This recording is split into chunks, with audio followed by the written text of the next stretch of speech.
Et bien sûr, on avait déjà promis en parler. C'est Martin Fayoulou qui annonce une campagne de mobilisation pour préparer le peuple à utiliser l'article 64 de la Constitution.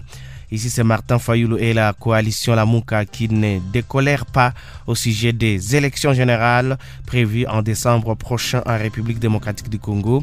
Au cours d'une conférence de presse tenue ce mercredi 12 août 2023, Martin Fayoulou a accusé le président de la République Félix Tshisekedi de préparer une fraude électorale avec la complicité du président de la Commission électorale nationale indépendante CENI, Denis Kadima. Le président du parti politique Engagement pour la citoyenneté et le développement SID s'est appuyé sur les refus de la CENI d'autoriser un autre audit du fichier électoral pour justifier ces accusations. Par ailleurs, Martin Fayoulou a annoncé qu'ils vont bientôt mobiliser la population à l'usage de l'article 64 de la Constitution. Dans cette perspective, nous allons entreprendre une campagne de mobilisation en vue de préparer le peuple à l'utilisation de l'article 64, a-t-il indiqué. Martin Fayoulou a profité de l'occasion pour éclairer l'opinion sur la position de sa famille politique concernant les prochaines élections. Il a précisé qu'il ne boycotteront pas les élections car, a-t-il insisté, les boycotts ne font pas partie de leur vocabulaire. Également, l'affaire revient aussi à parler de Matata Ponyo qui boude la deuxième invitation du parquet près la Cour constitutionnelle. Ici, c'est le sénateur Augustin Matata Ponyo qui n'a pas répondu au deuxième mandat de comparution lui adressé par le parquet général près la Cour constitutionnelle pour ce mercredi 12 juillet 2023. L'information est donnée par la cellule de communication de ce parquet.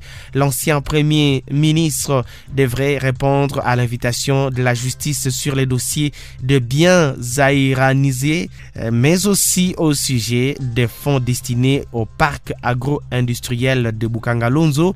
Selon les codes de procédure pénale, deux invitations de la justice auxquelles on ne répond pas librement donnent lieu à un mandat d'amener qui est un acte de procédure qui consiste pour les agents de l'ordre de conduire immédiatement et manu militari les concernés devant les magistrats du ministère public.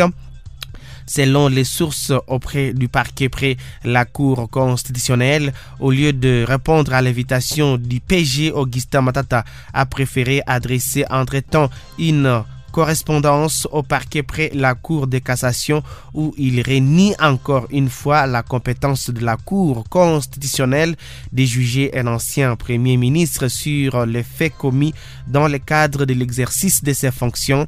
Rappelons que le PG a déjà répondu à cet argument de l'homme à la cravate rouge dans sa lettre adressée au bureau du Sénat le 27 juin dernier. Matata Ponyo a affirmé que le parquet près la Cour constitutionnelle n'est pas habilité à saisir le Sénat pour les actes commis par un ancien premier ministre devenu sénateur. En réaction, dans une lettre du 4 juillet de l'année en cours, le PG Jean-Paul Mukolo Nkobkesha l'a avant tout renvoyé aux dispositions des articles 164 de la Constitution, 14 alinéa 2 de la loi organique numéro 13/026 du 13 octobre 2013 portant organisation et fonctionnement de la Cour constitutionnelle et 217 à 218 du règlement intérieur du Sénat. Je vous rappelle qu'après l'exercice des fonctions des premiers ministres, les juges pénals de ces derniers restent la Cour constitutionnelle pour des actes commis pendant l'exercice de ces fonctions. Mais leur poursuite n'est subordonnée à aucune procédure préalable, sauf s'ils exercent d'autres fonctions auxquelles sont attachées les immunités, a-t-il écrit.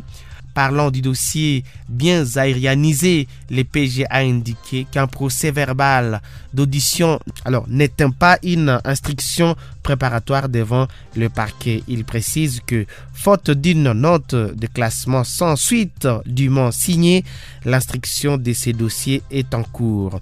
Revenant sur les premiers, l'arrêt de la Cour constitutionnelle dont évoque Matata Pogno, le PG a brandi le deuxième arrêt du 18 novembre 2022 où la Cour constitutionnelle s'est déclarée compétente pour statuer sur cette affaire.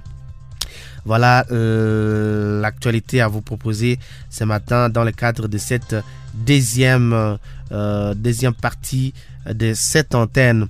Alors, voilà, ici, nous parlons aussi de cette information qui est également à la une.